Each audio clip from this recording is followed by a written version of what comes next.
Hi guys, welcome back to another video from Car Help For You. So, as you can see, this is the condition we bought the Ford Fiesta in. It was looking a bit better, a bit worse for days, you can see. The last video, I believe, was where we had the car stripped and we needed to get some parts in. However, unfortunately, that wasn't possible because what had happened is I'd gone on holiday and a very good friend of mine, who also comes and gives me a hand with cars on various other projects and stuff like that, did have a car accident. His car was unfortunately written off. He didn't have all the funds to go and get another car.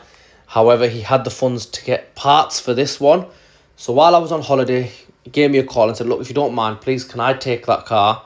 I'll pay you what it's cost you in small installments and I'll fix it all myself.